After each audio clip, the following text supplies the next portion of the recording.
Hey guys, John Lee Dumas here, founder and host of EO Fire, and you're listening to Bravepreneur Parents Academy with Bellagio. Welcome to Bravepreneur Parents Academy, where the world's most inspiring entrepreneurs reveal their most defining childhood moments and share their legacy for raising brave little heroes who will grow up to change the world.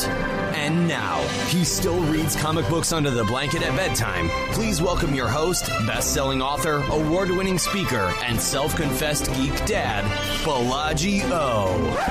You know, like the hotel in Vegas? Yeah, no, that's really his name. Bellagio.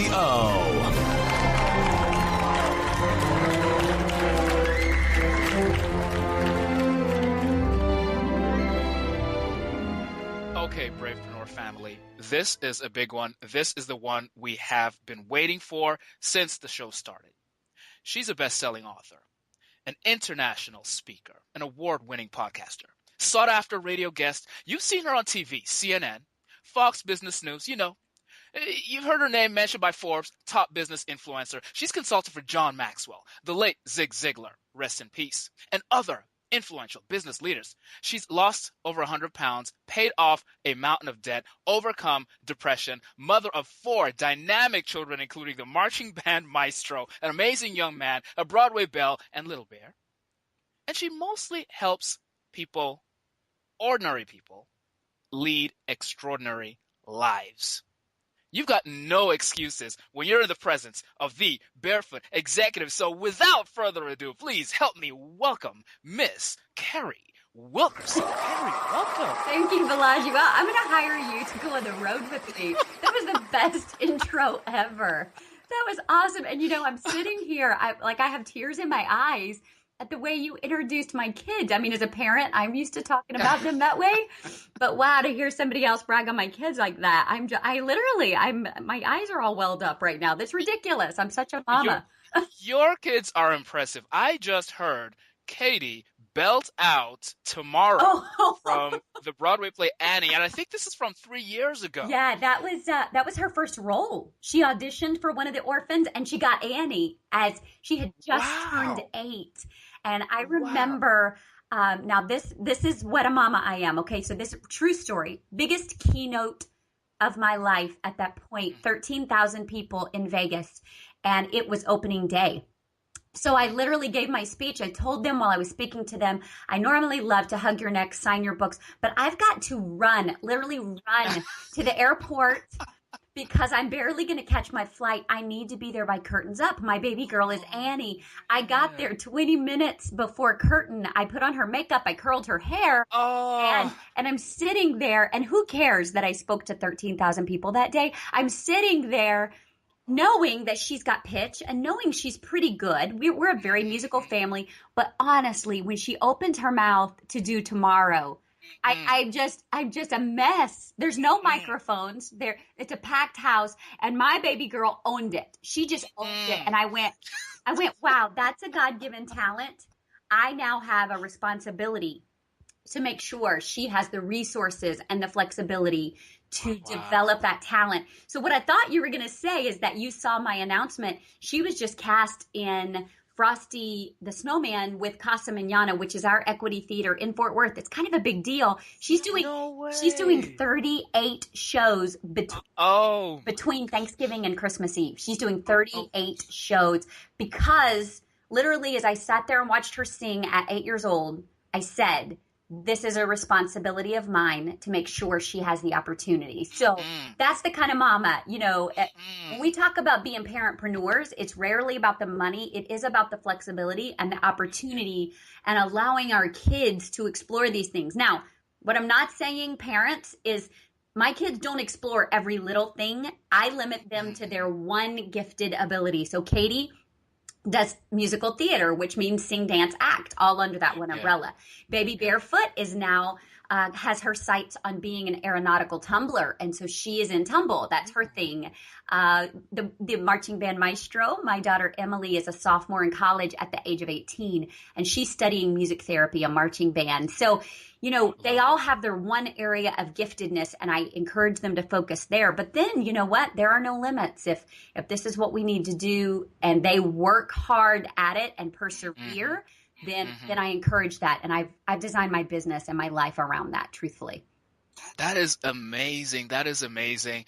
Folks, we're going to include a link to that performance of Annie from 3 years ago. I can only imagine what this young lady is doing right now. Congratulations to her. 38 shows. 38 shows. That is stunning. That is stunning. That's a heavy workload even for a grown-up. It really is. It really is. She just started rehearsals yesterday. They put the show together in 9 days. Plus she goes to a college prep academy. So in addition to her school load, she does this.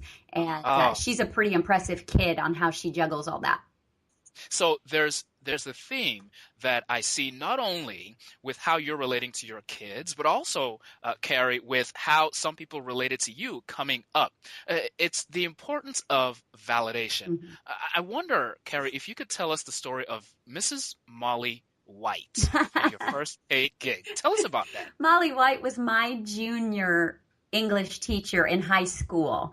And I was not the popular kid. I was very involved. I was well known, but I was not a popular kid. I was an academic geek. I was a music geek. Band was not cool at that point. It's way cooler now than it used to be.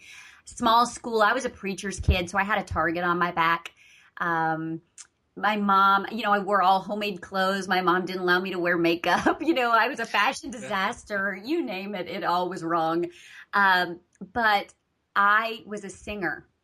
I still do sing some. And I really always knew my entire life that I would be on stage. I just always thought it was music because that's all I was familiar with. The only speakers that I knew were preachers. And, in the conservative South, those are all men. They're not, they're not women. That just doesn't happen. So one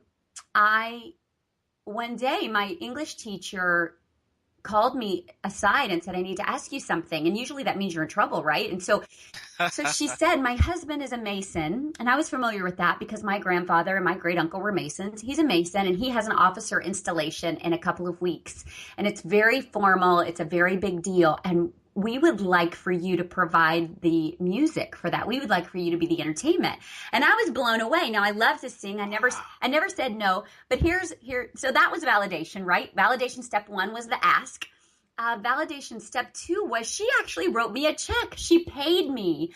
Wow. And that is, we shouldn't need that as validation. But as a 16-year-old awkward kid who only knew that her mama and daddy thought she was good, that was huge validation for me. I felt the same about my first speaking check.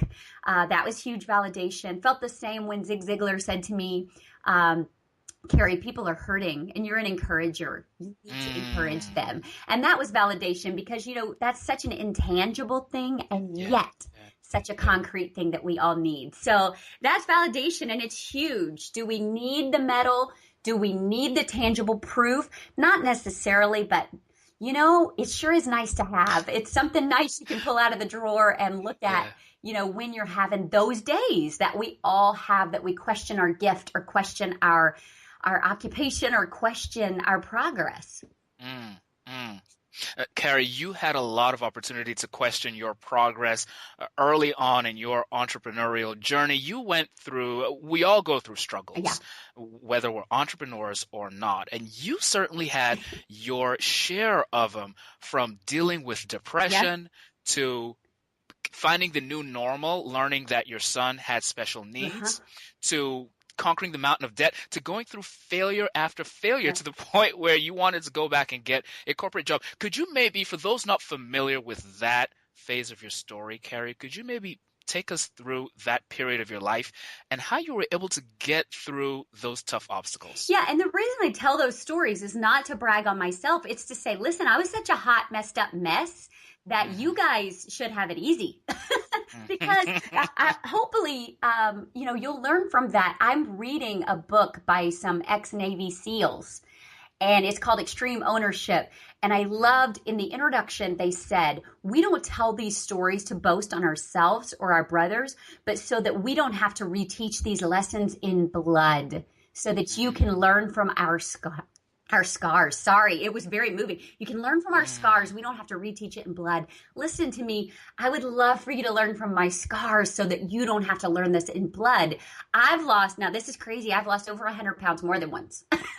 I've gotten out of 6 figures of debt more than once. So I'm a slow learner. But I am currently at my lowest weight I've ever been, even since junior high, like lower than I've ever been as an adult. I weigh 35 pounds less than when I got married, less than when I graduated high school, 20 pounds less than when I graduated high school. So I guess that's a benefit of being fat as you hit your 20s is the only place you can age better, right? And who's going to be that heavy and deal with 11 years of infertility, massive amounts of debt, and not deal with some depression, right? So my family does deal with some actual depression, and then mine is also compounded situationally, like most of us. It just becomes so heavy. I have ADHD. I was never diagnosed or medicated as a kid, and I'm so thankful for that because I've learned to cope with it and channel it. But it's a very real thing that can defeat you if you let it. 11 years of infertility, which, then I have 2 miracle babies who are now 11 and 8. But then I also have my amazing adopted siblings that are now 18 and 20. And Mark, the oldest, suffers from consequences from his birth mother's choices. He has fetal alcohol syndrome. And, we've had blow after blow after blow. But when I decided that I was so in debt and got real with my numbers and decided to go back to work. I have a college degree. I was very educated. I was very equipped. I'm very charismatic in an interview. And I sent out over 100 resumes, couldn't even get an interview. Wow. And at that point, my husband said, well, I think I would love for you to stay home with the kids. At that time, it was still just the 2. Would love for you to stay home with the kids. And I said, well, that's great in theory, but I need to make some serious cash. I've gotten us in a mess.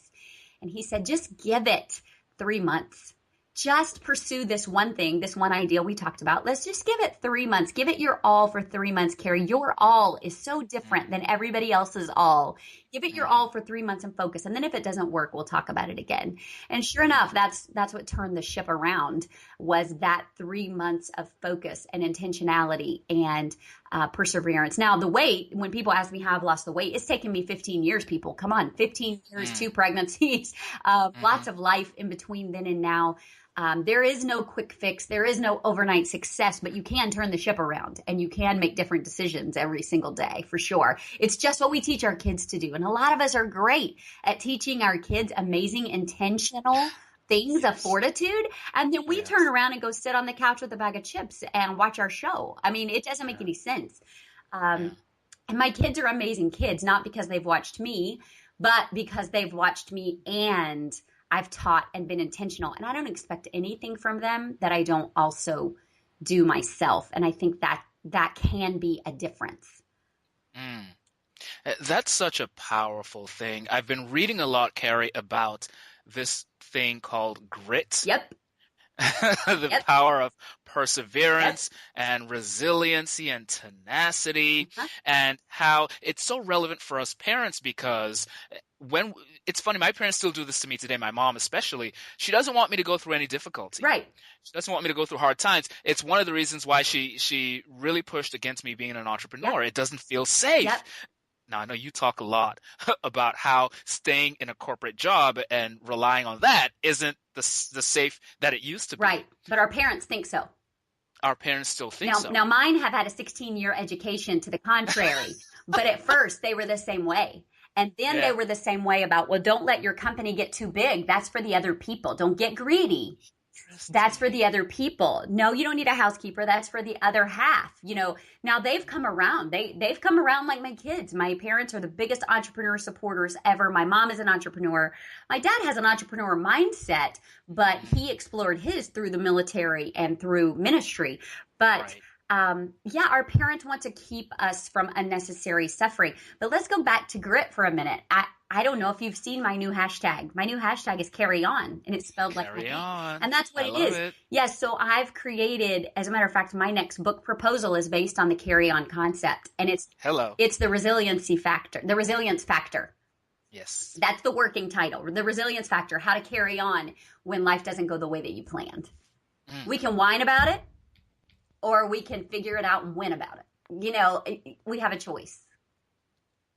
It's amazing. I heard a quote a couple of days ago. It might have been through one of these interviews about grit, but the individual said, and this isn't original, I didn't come up with it, but the individual said, you don't go to the gym to lift weights and lift styrofoam weights and then come out and feel like, all right, good job, me. You don't do that. But in life, we somehow expect to have that growth without going through the pain. Mm-hmm. Nobody has to like pain. I don't like pain. I'm the biggest wuss ever. I'll fess up right now. But when I look back, my biggest growth moments have come through adversity. Yep. And I imagine it's the same for you. It's the refiner's fire. Gold becomes more pure the hotter the heat. Diamonds are formed when coal is under pressure. And yet, as humans, we say, Carrie, how are you losing weight? How are you losing weight? How are you losing weight? And I wish I could take a video. Like, I need to start wearing a GoPro so that I can get their face. When I say diet and exercise, I would love to capture all their looks of disappointment. Yes. Because they really want me to say, I took this pill, or I had this procedure, or I whatever. Now, I'm not anti-procedure. I am very pro-surgery, very pro-diet, very pro-pill, whatever works for you folks. I mean, seriously, but nothing works if you don't stick with it and if you don't put the work in. You can talk to surgery after surgery after surgery patient that'll tell you, I put all the weight right back on because I didn't change my lifestyle. Or pill after pill after pill taker that said, I put all the weight back on because I didn't change my lifestyle. So unless you stick with the juice diet or with the low carb or with the whatever it is that you're doing, they all work if you stick with them. Every entrepreneurial venture has the potential to work if you are persistent and stick with it. Let's talk about Elon Musk. I mean, holy smokes, he didn't expect it to be handed to him. I'm not like a super fan or anything, but you got to admire the man's tenacity and ability to withstand that pain and failure over and over again. And as parents, parentpreneurs, so to speak, we do tend to give up more easily, and we'll do this. We'll say, well, I'm just so tired from my full-time job. I just don't want to take any time away from my kids. We use everything as an excuse when really it should be our reason why. I have a client right now whose wife he's been working with me a couple of years, but when his wife was diagnosed with advanced Parkinson's, he cranked it up a notch. He could have dialed it back and said, well, because of my wife's illness, because of her treatments, I need to back off. Instead, he cranked it up because he said it's more important than ever that I have a flexible lifestyle and that we have financial options for her treatments that don't fall under the purview of insurance. Wow. So we must take those things that we're currently using as an excuse and turn them into our reasons why. We must. And that's the difference between the people that succeed and fail or give up. Fail is a harsh word. Let's just say give up. We can give up. You can wait till later. That's all fine and good. But let's talk to the people that went down with the Titanic that were going to start their diet on Monday. How'd that work for them, or their new venture on Monday? We could also bring up Paris at this moment and say, how many of those people thought they had tomorrow? Yes. How many of those people were waiting until a better time to tell somebody they love them, to have an intentional relationship, to have a risk, to write their book? How many of those people died with their stories still in them? This is a tragedy. Terrorism is a horrible thing. It's also a horrible thing to let your dreams die because you couldn't get off the couch or wouldn't get off the couch. Preach it. Preach it. This really strikes me. This hits me at the gut. It fires me up. And here's the thing. A lot of folks that are listening to your voice right now, Carrie, they're going to be inspired. They're going to be motivated. They're going to get up, get out, and do something. But that effect, the Carrie effect, as we go into days and weeks, it can tend to wane a little bit, and life can hit them again, and life can hit them again, and they might get back to that place of depression or despondency or despair. What kind of things can our fellow entrepreneurs set up to prop themselves up, to pick them up when they feel down? This is maybe the best podcast question I've ever been asked. Nobody's ever asked me that before. Most of the time people say, how do I stay motivated? Like me, Carrie, how do you stay motivated? And I say, you know what? When you're paying monthly tuition for a special needs young adult who cannot be covered by aid, cannot work full-time for himself, and there's no end to it. There's no like 4 years. That's motivation. When there is a mortgage payment and you're the primary breadwinner, that is motivation. So I'm motivated by need. I'm taking care of a family, y'all. And yes, I am married, but my income has supported us for years and years and years. So that motivates me. But what keeps me energized? I have a huge cork board on the wall of my office. Now, if your office is the dining room, put it there. But I have a huge wall I call the happy wall. I got this idea from an author, a late author, Barbara Johnson, who was actually in the Faith Women's Encouragement Ministry. I read her books as a preteen. She had a happy folder, a happy file that anytime she got a sweet note or, a flower that she pressed or whatever, she kept it in a happy file. And on her down days, she would pull out that file and go through it, and it would renew her spirit. Well, I've got a 6-foot board on my wall with pictures the kids have drawn me, with notes from clients, with postcards from special people, with printed out copies of tweets like from the Ziglar Company and the Maxwell Company and Don Miller, the author, those kind of things, so that when I look up, I see affirmation of my work. Wow. Incidentally, usually when I'm looking up, I'm also praying. Lord, help me. But the happy wall is right there. A file wasn't enough. I didn't need it hidden away. My children can also come in and see that visible representation of influence and impact on that wall. Pictures from the kids we sponsor in other countries. Pictures of orphanages sending me thank you notes for donations. It's right there. There's a happy wall. The other thing is I have an email file that is, I call the happy file, and I have testimonials in there and encouraging words from people on my email list that say, I know you're an encourager, but I just wanted to tell you this story. And I don't even know if you'll ever see it or if somebody will filter this, but I needed you to know how this changed for me. So I have that folder also. Also, this is one I started years ago on Twitter. You can favorite tweets. Well, most people favorite things from other people that they like quotes or whatever. I favorite things that are about me. So I can go into my favorite spots like, oh, Carrie's a rock star. Oh, Carrie, I loved your book. Oh, Carrie, you encouraged me today. Oh, Carrie, that made me laugh. And I just be like, woo, just steeping in the carry-on-ness of it all, And some days we need that, you guys. We shower with water when we want to be clean. We need to shower ourselves with positivity when we need to be renewed. A couple of other things that are physiological. Guys, you have to pay attention to how you're fueling your body. What works for me may not be best for you. Carbs bring me down. Sodas, artificial sweeteners, they react in my body and I don't feel my best. If you're not paying attention to how you fuel yourself intentionally, you're making a mistake. It affects your performance, your mood, depression or not. It matters. It really matters. And there is enough science and there are enough bloggers and enough people that are teaching us these things. There is no excuse to not know. Cut some of the junk from your diet, reintroduce it slowly and see how you feel, and it'll make a difference. It matters. It'll clear the fog. It'll keep you from being so down. One other thing is to really know your patterns of energy. Clearly, this is a good time of day for me. You can hear it. If you can see my screen, you can see it. This is a good time of day for me. Now, I don't do interviews typically after 2 in the afternoon. I'm kind of on the downhill slide. I've tapped the brain energy. Now, I can artificially elevate it with like an energy drink or essential oils. I can do that and I can push through and I do. But what I do instead is I plan activities for after that point that don't require as much face time, as much energy. And I really try to respect myself, my energy, my family that way. Otherwise, you just don't have the best me. Those are simple things. They sound too easy. They're not rocket science, but we're ignoring those things. We're ignoring those things. And when you pay attention to those things, that will help lift you up.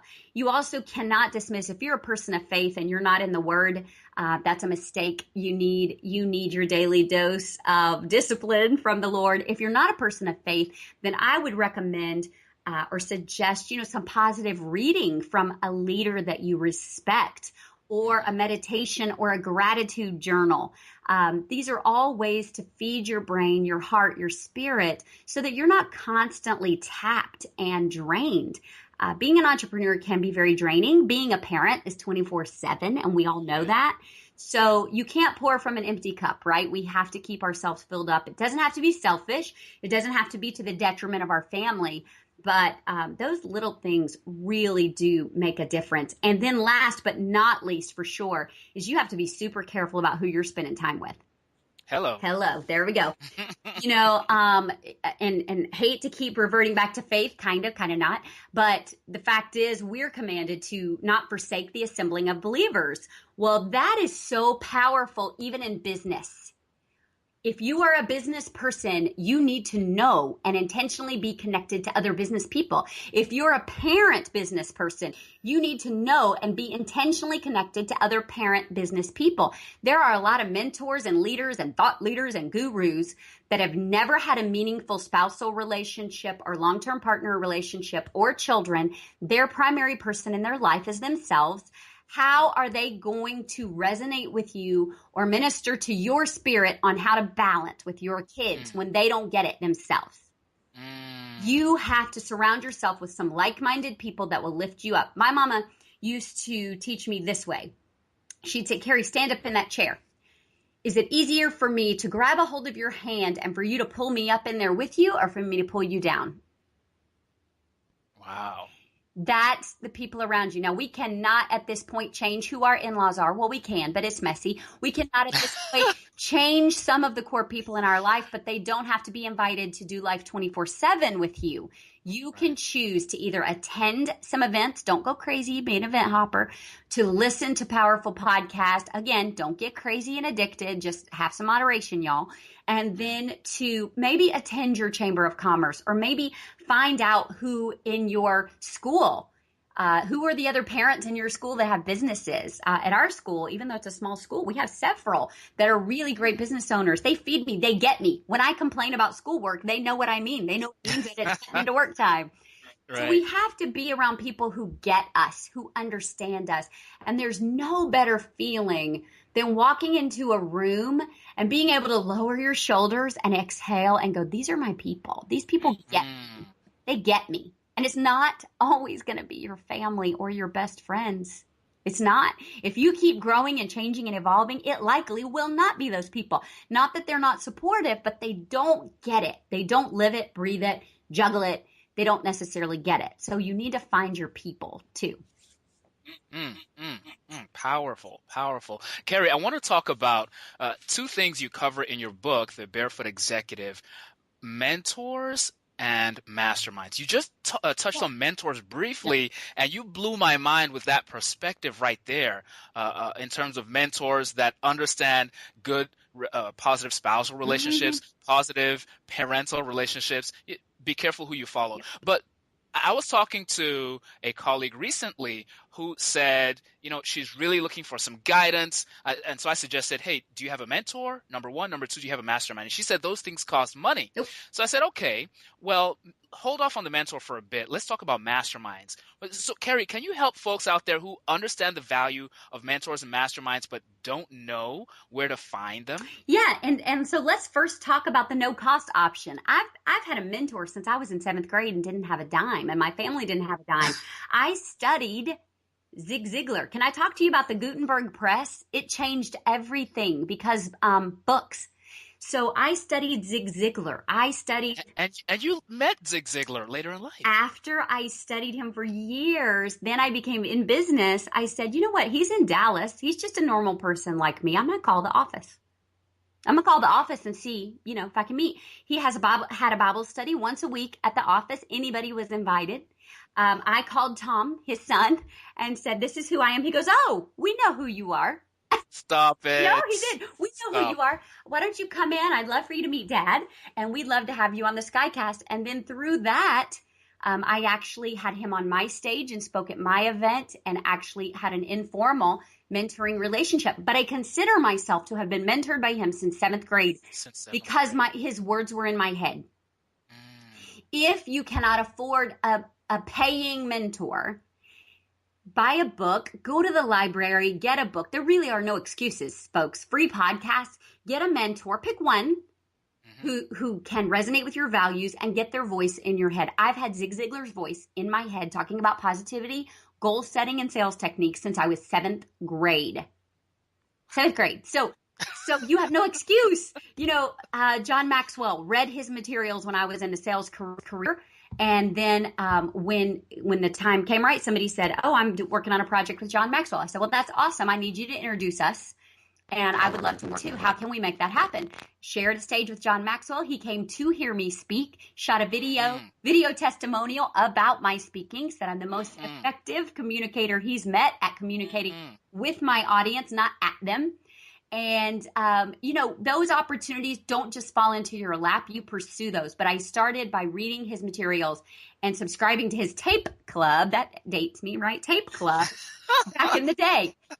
So I've been mentored by Mary Kay Ash, even though she died 6 months after I joined her company. I read her book. I had her materials. I listened and listened and listened. I consider her one of my foremost business women role models and mentors, even though I never met her in person.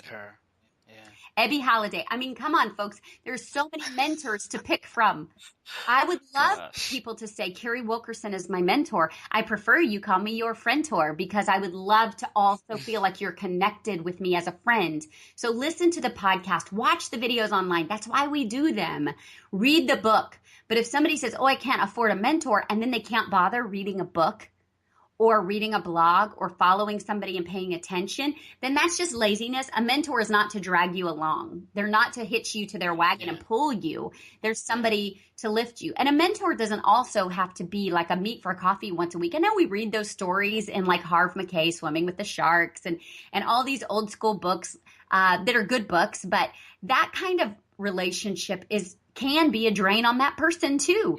And who has time for all that meeting for coffee business? I got some hustle and I've got kids to take care of. I do not have time to be meeting for coffee. Read the book, listen to the podcast, let them mentor you virtually until you're in a financial position to then pay to play. And then you just pick and choose some groups. Now, masterminds, I reached out to a couple of people. I'm forming a very intentional group out here in Dallas, Fort Worth that's going to be free, and it's by invitation only. So y'all don't send me notes. No, don't send me notes. I'm picking who I want in it. And smart. and I just reached out to a couple people on Facebook. I said, hey, I want to meet for coffee once a week. I want us to bring in these aspects of our business and have a really safe place to encourage each other, hold each other accountable, and have a Dallas Fort Worth network based like that. They were very receptive, very open. And no, these were not people that had been barefoot executive groupies for a long time. These were just other common business owners like myself just doing, what we do. But as far as a paying mastermind, there are all kinds of groups ranging from $97 a month to $97,000 a year. I mean, you can find them all over the map. I've invested in big groups. I'm right now in a mostly virtual group that I pay. It's something like $300 a month, but it's a powerful group that I love. That's a support place. Even if you just need a safe place to brag.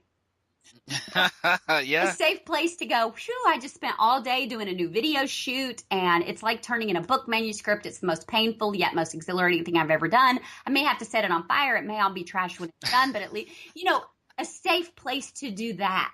Yes. Is why you need, a group of, like I said, mom business owners that you hang out with, dad business owners, a group. Maybe you have a group. I'm not even sure, but you need to be in a safe network, maybe even a private Facebook group. But here are the things not to do. Don't go in and complain. Don't go in and be negative. Go in looking how you can support others and not pitch yourself.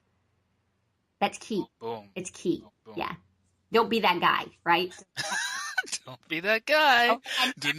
I need everybody to go buy 5 copies of my book. I've been giving you free content, all these years. Now I need everybody to go buy this book. There's a well-known author right now that's making the circuits that was just on the New York Times bestseller list last week. And that's what he was doing at all his speeches and in all his interviews. Yeah. I need you to go buy. And he was doing that on Facebook and Twitter. And you could probably just narrow down who it was. But I just look at that and go, wow, if we've been giving and giving and giving and serving, we don't even have to have that big ask, right? Everybody's just like, ooh, I want to have more of that. I want to have more Carrie in my head. I want to have more Carrie in my pocket or in my purse or, whatever. Without me saying, hey, I've been doing all this free content. Now you owe me. You can at least buy some books, Nope. It's about serving others without expectation of reciprocation.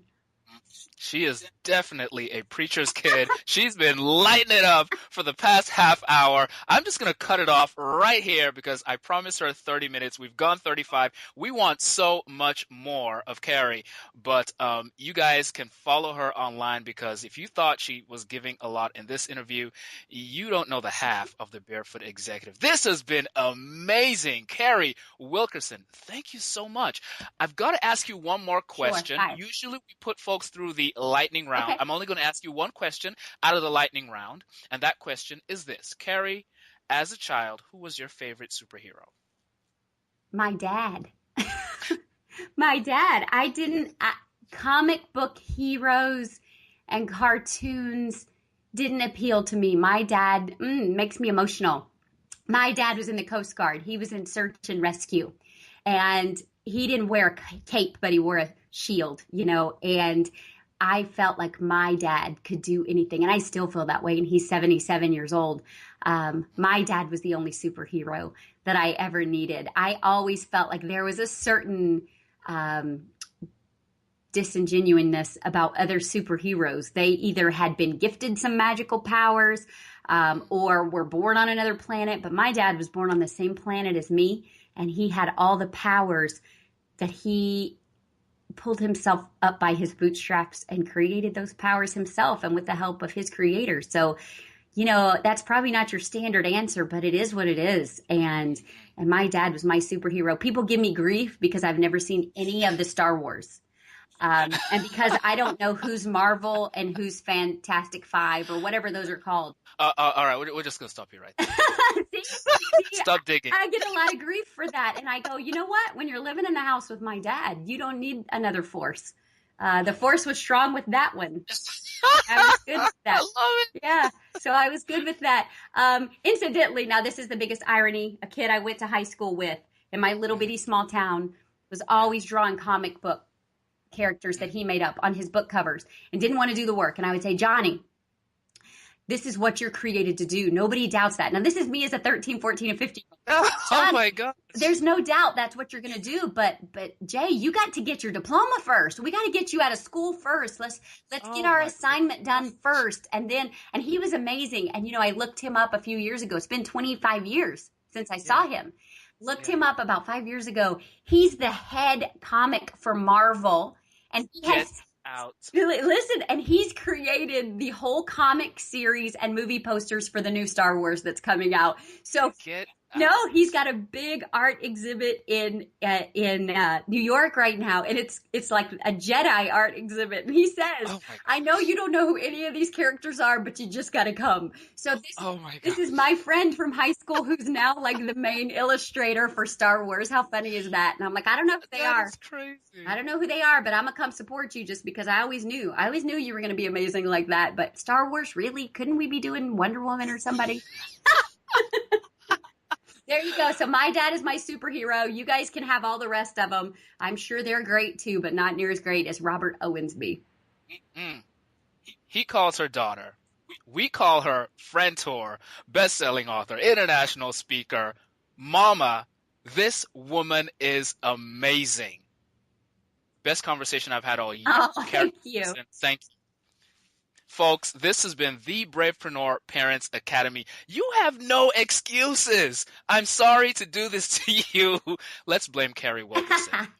She just took all of our excuses away. Carrie, what is the best place to find you online? If you go to Facebook, my business page is called The Barefoot Executive. I'm very engaging there, very connected there. And we have a new website launching within 5 days at carriewilkerson.com. Carrie Wilkerson. Excited. Very cool. This is going to be great. We didn't get to talk about Carrie's amazing staff, Karen and everybody else back there, but they do an amazing job of making Carrie look as good as she looks. She's dynamic and wonderful, but she's got such a great team behind her as well. So credit to the whole team. Yeah, but can I tell you about my whole big staff? Can I tell you how many of us there are? There's at least 50, 60 people behind this brand. It's just Karen. Karen has been with me for 8 years as a virtual assistant, and that's it. It's just me and Karen. Isn't that crazy? Can I just say, Yes, I love Karen. I've only exchanged a few emails with her, but she made an impression on me. So I love me some Karen. Well, so my point is, guys, you don't have to have a huge team. You don't have to have a huge empire. You don't have to be responsible for a bunch of salaries. That's another excuse I'm going to blow up for you. Sorry. You just ruined everybody's morning. Now we have to go work and do stuff. Y'all go get some stuff done. Carrie Wilkerson. Folks, carry on. Can't wait to see what this young lady is going to be doing in the new year. I can't wait to see what her kids are going to be doing in the new year. It's all very exciting.